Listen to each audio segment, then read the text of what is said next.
मेरी नज़रों में मोदी जी और योगी जी चोर हैं। ये यहाँ का धन इकट्ठा करके विदेशों में ले जा रहे हैं। इन्होंने कहा था कि हम विदेशों से धन ले आएंगे, काला धन लेके आएंगे, जबकि देश का धन ये वापस लेके जा रहे हैं। उद्घाटन का श्रेय योगी ले रहे हैं, चोरी का श्रेय और कोई लेगा? वहाँ पत्ता नहीं हिलता है, वहाँ एक बोतल में पानी नहीं जा सकते हैं। सत्ता शासन किसकी है? पकड़े उन चोरों का। आज बाबा का बुलडोजर क्या तेल खत्म हो गया या मुंह में दही जमा हुआ है? ये वही नकली हिंदू हैं जो चोर हैं पूरी तरीके से और चोरी में लिप्त हैं। वही लोग ये कह रहे हैं कि हिंदुओं का पैसा हिंदुओं में गया तो कोई फर्क नहीं पड़ता है। राम मंदिर पे जो ये चोरी हुई है, ये बीजेपी वालों का अंत है, ये मोदी जी का अंत है। मोदी जी तो झोला उठाए खड़े ही हैं। उन्होंने कहा ही था मैं चौकीदार हूँ और कभी भी झोला उठा के चला जाऊंगा, तो उनका झोला भर गया है। महाराज जी का दिमाग घुमा हुआ है इस समय और वनस्पति का सेवन कर रहे हैं। हमारे राष्ट्रीय अध्यक्ष जी जो बताते हैं ना कि वनस्पति के सेवन में ही मस्त हैं, इसलिए उनको कुछ दिखाई नहीं दे रहा है। हाँ, इस वक्त मौजूद है विधानसभा हैदरगढ़ में और ये आवास जो है वो गौतम रावत का आवास है, जो भावी प्रत्याशी। यहाँ पर तमाम जनता भी मौजूद है, पदाधिकारी हैं, समाजवादी पार्टी के कार्यकर्ता, उनसे बातचीत करेंगे। जिस तरह से राम मंदिर को लेकर चर्चा चल रही है कि चढ़ावा चोरी नहीं बल्कि जो वहाँ पर डकैती हुई है उसको लेकर क्या सोचती है जनता, किस तरीके से, क्योंकि राम के नाम पर जहाँ एक तरफ वोट मांगा गया और इस तरह से जो इतनी बड़ी वहाँ पर जो चोरी हुई है ये आस्था के साथ खिलवाड़ माना जा रहा है। क्या कहेंगे सर, इतनी बड़ी चोरी हो गई है, क्या मामला रहेगा इस बार? मैं कहना चाहूँगा बहुत आपके चैनल को बहुत धन्यवाद। और एक गाना इसके पहले मंदिर जब बना था, गाना चला था मेरी झोपड़ी के भाग गया जग जाएंगे राम आएंगे, तो उन्होंने इसीलिए गाना, उनको पता था कि जब राम मंदिर बनेगा तो मेरी झोपड़ी के भाग कैसे जाएंगे, हम लोग चोरी करेंगे, उसी में चोरी करेंगे, उसी में डकैती। इसीलिए उन्होंने पहले सोच लिया मुझे क्या बनाना क्या गाना। आज जिस प्रकार से राम मंदिर में चोरी हुई है, ये हिंदू का जो नकली घोषणा कहते हैं, अभी आरोप लगा रहा है कि हमारे राष्ट्रीय अध्यक्ष जी से लगातार वो टुंडू यादव बात कर रहे हैं। हम कहते हैं आप सीढ़ियाँ निकालिए, आप सीढ़ियाँ निकालिए, जो दोषी, मैं चैलेंज के साथ करता हूँ, सीढ़ियाँ निकालने पर भारतीय जनता पार्टी के आधे ज़्यादा नेता और आधे ज़्यादा उनके जो उस ट्रस्ट के लोग बैठे हैं उसमें आधे ज़्यादा लोग लपेटे में आएंगे। यादव जो है मेन सरगना है वहाँ पर जो डकैती हुई है। कौन मेरा सरगना है?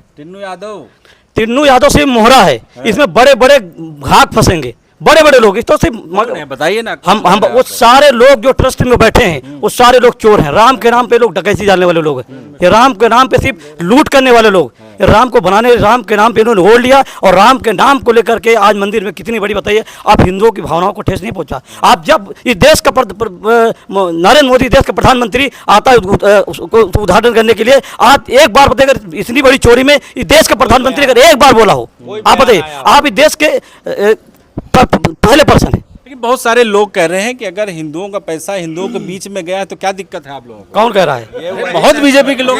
ये वही नकली हिंदू हैं जो चोर हैं पूरी तरीके से और चोरी में लिप्त हैं। वही लोग ये कह रहे हैं कि हिंदुओं का पैसा हिंदुओं में गया तो कोई फर्क नहीं पड़ता है। मान तो लिए हिंदू का पैसा हिंदू में गया। इनको तो सजा सब जब सरकार बदलेगी तब जाके मिलेगी। अभी जो मौज करना है मौज कर लें। चोरी चढ़ा बाबा तो ये भी कह रहे हैं कि राहुल गांधी और अखिलेश यादव का नार्को टेस्ट होना चाहिए, वो शामिल है उसमें। कौन कह रहा है ये बात? परमहंस बाबा महाराज जी का दिमाग घुमा हुआ है इस समय और वनस्पति का सेवन कर रहे हैं। हमारे राष्ट्रीय अध्यक्ष जी जो बताते हैं ना कि वनस्पति के सेवन में ही मस्त हैं, इसलिए उनको कुछ दिखाई नहीं दे रहा है। हाँ, और दुनिया भर में यहाँ से लेके बाहर विदेशों में इतनी बेइज्जती, इतनी थू-थू हो रही है इस पार्टी की जिसकी कोई वो नहीं है। जब तक के आंखें इनकी नहीं खुलती हैं, जब तक पूरा देश पूरी तरह से खोखला नहीं हो जाता। और भी लोग चर्चा कर रहे हैं कि भाई राम मंदिर की लड़ाई हमने लड़ी, संघर्ष हमने किया, आज जब वो राम मंदिर बन गया, अगर आपस में कहीं जा रहे हैं तो क्या दिक्कत है? आपस में ही तो मिलजुल के ले रहे हैं। सिर्फ इन चोरों को छोड़कर सारा हिंदू समाज बहुत ही पीड़ित है इस बात से, बहुत ही दुखी है, बहुत ही निंदनीय है। अपने आप को ठगा हुआ महसूस कर रहा है सरकार द्वारा। कहीं से कोई भी प्रकार से अब की जड़ से उखाड़ने का जो तय कर लिया है सभी हिंदू भाइयों और हिंदू मुस्लिम सिख ईसाई सब पूरी तरह से मिलके, सिर्फ इन चोरों को छोड़ के। इन चोरों की आंखें अभी नहीं खुली है, हैं? तो चढ़ावा चोरी, चंदा चोरी और हर तरह की चोरी, वोट चोरी, क्या क्या नहीं है, हर चीज में चोरी है। ये भी है ना कि राम भक्त का मुकाबला आप रामद्रोही लोग कैसे कर पाएंगे? आपको तो रामद्रोही कहते हैं वो लोग। उनके कहने से रामदोही हो जाएंगे? रामदोही रहे तभी वहां से अवधेश प्रसाद जीत के सांसद बन के आए। इतना बड़ा मंदिर का वो चला, आज अवधेश प्रसाद जी वहां से सांसद बन के आए। और आज राम मंदिर ही इनको अंत इनका पहुंचाएगा, इनको अंत तक ले जाएगा। ये न्याय भगवान राम के ही हाथ में है कि कौन चोर है और कौन साहूकार है, ये भगवान राम ने तय कर दिया। हर जगह इनको गाली मिल रही, हर जगह तू हो रही। कहीं पर कोई नरेंद्र मोदी बैठे हैं, कहीं पर कोई एक बाइट दिए, पब्लिक को फेस किए हैं। इतनी बड़ी चोरी पे कोई बात बोले हैं? अरे वो तो बाहर घूम रहे हैं, अरे जो अंतरराष्ट्रीय राजनीति उसको मजबूत कर हर कांड करके ये बाहर निकल जाते हैं। इतना बड़ा कांड करके बाहर निकल गए तो सबसे बड़ा चोर है ना, तो वो फरार हो गया। इस वक्त हमारे साथ मौजूद हैं, पार्षद भी हैं लखनऊ मल्हौर से, इनसे भी बातचीत करेंगे। किस तरह से देख रहे हैं जो अभी माहौल चल रहा है? सबसे ज़्यादा चर्चा का विषय जो है राम मंदिर है, उसको लेकर आप क्या कहेंगे? देखिए, राम मंदिर पे जो ये चोरी हुई है, ये बीजेपी वालों का अंत है, ये मोदी जी का अंत है। मोदी जी तो झोला उठाए खड़े ही हैं। उन्होंने कहा ही था मैं चौकीदार हूँ और कभी भी झोला उठा के चला जाऊंगा, तो उनका झोला भर गया है। और इन्होंने जो धन यहाँ से इकट्ठा किया है, हमारे जो है ये प्रधानमंत्री बनके जो देश का धन इकट्ठा किया, ये बाहर अपना व्यवस्था कर चुके हैं। अब बस ये झोला उठा के जाने वाले हैं, और तब तक जब तक यहाँ के लोग इनको सजा नहीं देंगे, इनको जाने नहीं देंगे कहीं भी। लेकिन ये भी लोग कह रहे हैं ना कि इसमें मोदी जी और योगी जी की क्या गलती है? वो तो जहाँ पर वो लोग हैं उन्होंने चुराया है ना। क्यों देश का मुखिया है, गलती क्यों नहीं है? बगैर मुखिया के इशारे एक पत्ता नहीं हिलता है, तो बगैर मुखिया के इशारे जो है चोरी कैसे हो गई? इसमें मुखिया सबसे पहले शामिल है और सारा धन मुखिया के घर ही गया है। इसमें योगी जी और मोदी जी दोनों लोग शामिल हैं। मैं तो खुल के बोल रही हूँ, दोनों लोग शामिल हैं। चोरी इन्होंने ही कराई है, क्योंकि जो वहाँ संगठन है वो आरएसएस का संगठन है। मंदिर में कोई जो है शंकराचार्य, कोई एक शंकराचार्य हो, उन्होंने उद्घाटन भी किया अपने हाथ से, तो चोरी का श्रेय कौन लेगा? मोदी जी ही चोरी कराया, आरएसएस ले रहे हैं और चोरी का श्रेय कोई और लेगा। उद्घाटन का श्रेय योगी ले रहे हैं, चोरी का श्रेय और कोई लेगा? वहाँ पत्ता नहीं हिलता है, वहाँ एक बोतल में पानी नहीं जा सकते हैं। सत्ता शासन किसकी है? पकड़े उन चोरों का। आज बाबा का बुलडोजर क्या तेल खत्म हो गया या मुंह में दही जमा हुआ है? आज छोटी छोटी बातों पे बुलडोजर भेज के घर गिराया जाता है। आज इन चोरों का घर कब गिरेगा, ये हम लोग प्रतीक्षा कर रहे हैं। ये कह रहे हैं कि जिस तरह से एसआईटी जो है वो जांच कर रही है और वहाँ पर 2-3 लोगों का इस्तीफा भी हो गया है, किसी और को भी आ गया है, एफआईआर दर्ज हो गई है, जेल भी भेज दिया। अब क्या चाह रहे हैं आप लोग? देखिए, एसआईटी क्या कर रही है? जब हमारा मुखिया ही चोर है तो एसआईटी क्या कर लेगी? वो रिपोर्ट बना के दे देगी। टिन्नू यादव को बता तो रहे हैं कि राष्ट्रीय अध्यक्ष जी से उनका संबंध है, और आज उन्होंने जो है माफीनामा भी आया कि मैंने राष्ट्रीय अध्यक्ष को जो है जो भी बोला मैं उसके लिए माफी मांगता हूँ। तो आ तो गया, दूध का दूध पानी का पानी हो गया। चौकीदार ही चोर है, चौकीदार ही चोर है। और कौन चोर है?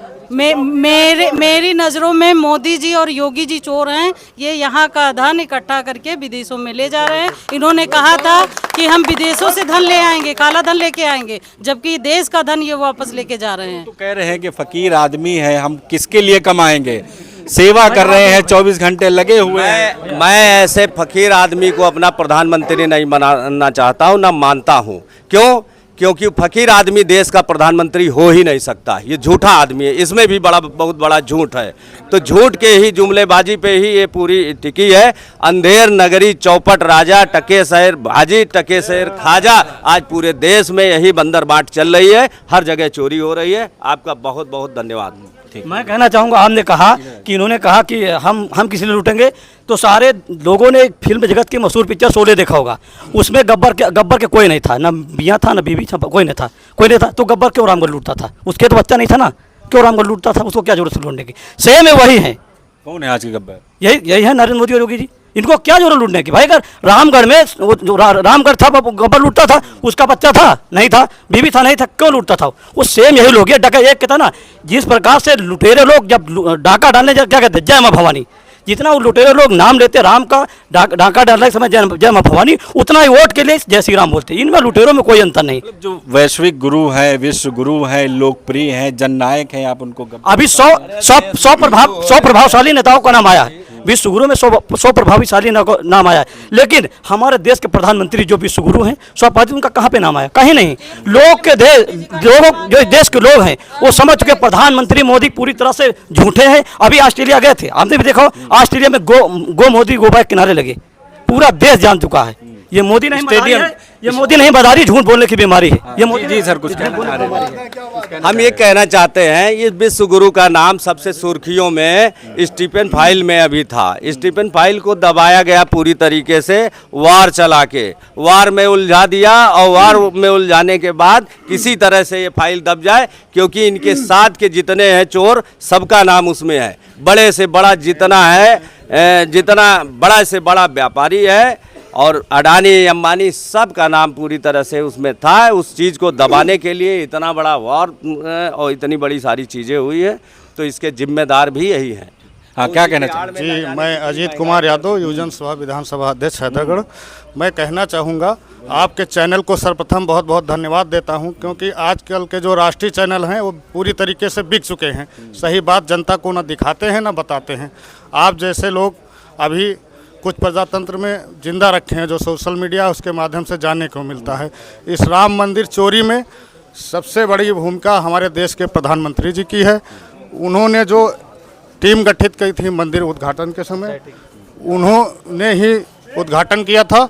इसलिए जो घर का मुखिया होता है, परिवार कैसे चलता है, वही जिम्मेदार होता है। मोदी जी क्या करें इसमें, बताइए ना। मोदी जी के हाथ में पूरी शासन सत्ता है। देश के सबसे प्रथम व्यक्ति हैं, मुखिया हैं। उनके बिना कुछ हिंदुस्तान में हो नहीं सकता। कहते मेरा सीना 56 इंच का है, मैं ये कर दूंगा, देश को विश्व गुरु बना दूंगा। आज युवा, किसान और जो ये हैं श्रमिक, सब प्रताड़ित हैं, लग रहा है वही जिम्मेदार परेशान हैं। मोदी जी कहते हैं मैं फकीर आदमी हूँ, मैं कैसे मान लूँ कि वो फकीर आदमी है? मैंने कहीं चाय बेचते हुए आज तक उनको नहीं देखा है। और नाले में बताते गैस का पाइप डाल दो और चाय बना लो। कहाँ से पढ़ के आए हैं? किस विश्वविद्यालय में ये पढ़ाई किया उन्होंने? हम जैसे युवाओं का भविष्य बर्बाद कर रहे हैं। साइंस किया है उन्होंने, कुछ नहीं, उनकी डिग्री भी तो फर्जी पाई गई है, जांच की गई, उनकी डिग्री भी फर्जी है। वो भी फर्जी प्रधानमंत्री बने हुए हैं। क्या कहेंगे सर, जिस तरह से राम मंदिर में? बस हम ये कहना चाहते हैं कि राम मंदिर हम लोगों का आस्था का विषय है, और ये भगवान राम हम सबके हैं। यहाँ किसी न जात न पात का मैटर है। अगर मोदी जी जिम्मेदार नहीं हैं तो मोदी जी खुल के आए बोलें, और अगर चोरी हुई है तो उसकी जांच कराएं, और जो भी दोषी हो, चाहे बीजेपी का हो, चाहे समाजवादी का हो, चाहे बसपा का हो, कड़ी से कड़ी सजा दें और फांसी की सजा मिलनी चाहिए जिन्होंने राम मंदिर में चोरी किया है। चोरी तो मैं मोदी जी को इसमें नहीं मानता कि वो हैं, उनका हाथ नहीं है। अगर नहीं है तो वो खुलकर आएं, और चाहे जो हो। ये भी है ना कि बोल क्यों नहीं रहे हैं? मोहन भागवत नहीं बोल रहे हैं, मोदी जी नहीं बोल रहे हैं। मोदी जी को खुल के आना चाहिए। हम लोग मोदी जी को मानते हैं, आज से 10 साल पहले हम लोग उनको जो है मानते थे, मगर जो पहले थे वो अब नहीं। अब किस कारण नहीं बोल पा रहे हैं? क्या है, क्या दबाव उनके ऊपर आ गया है, या कोई ऐसा लीक पॉइंट है जो बोल नहीं पा रहे हैं? मगर इस मुद्दे पे, भगवान राम के मुद्दे पर उनका आकर बोलना चाहिए। अगर वो दोषी नहीं है तो हम लोग उनको दोषी नहीं मानते, पर वो खुल के आए, मुखिया हैं हमारे देश के, प्रधानमंत्री हैं वो, तो उनको खुल के आना चाहिए। आना चाहिए, उनको बोलना चाहिए। जी, लास्ट कोई सवाल पूछिए आप। क्या होगा बताइए फिर 27 अब में? 27 में हमारे महबूब नेता आदरणीय श्री अखिलेश यादव जो उत्तर प्रदेश मुख्यमंत्री बनने जा रहे हैं। 2027 में अखिलेश यादव पीडीए के साथ पिछड़ा, दलित, अल्पसंख्यक, जिसमें सारे लोगों की ज्यादा सहभागी होगी। अहिर गडरी, कुर्मी, कोरी, भर, तुम्हार कहा, लोहार, खटिक, पासी, क्योटी, जुल्ला, धुबिया, अंसारी, शेख, सेठ, पठान, नई तेरी, तमोली, साग, सैनिक, सोहा, जाटो, तोमर, गवान, नई बिंद, इन सब जातियों को साथ लेकर के हम लोग उत्तर प्रदेश में भारतीय जनता पार्टी की ताबून अंतिम कील ठोकने का काम करेंगे। कोई बचा कि नहीं बचा? सब तो नहीं, सारे लोग, मैंने पीडीए में सारे लोग बराबर सम्मान, सारे लोगों का सम्मान। हम लोग भारतीय जनता पार्टी को बस जड़ से उखाड़ फेंकने का काम करेंगे। लग रहा है हो गए 2027 मुमकिन है? नहीं, बिल्कुल मुमकिन है। कह रहे हैं ओम प्रकाश राजभर हो या योगी जी हो, कह रहे सपना देख रहे हैं। ओम प्रकाश राजभर कौन है? ओम प्रकाश राजभर कोई नेता नहीं है, वो उनकी अपनी कंपनी है, प्राइवेट पार्टी में थे पहले। वो पता, उनकी कंपनी प्राइवेट लिमिटेड है। उनका बेटा उसका मैनेजर है, और दूसरा बेटा चंगू उसका डायरेक्टर है। वो क्या है? वो कुछ भी नहीं। वो उनका कोई स्तर, सामाजिक स्तर नहीं। उनके समाज के लोगों ने बता दिया ओम प्रकाश रावत ठग हैं, सिर्फ हमारे समाज को ओढ़ लेते, लेकिन हमारे हक हकूक की जब बात आती है तो बीजेपी के हाथों हमारा सम्मान बेचने का काम करते हैं।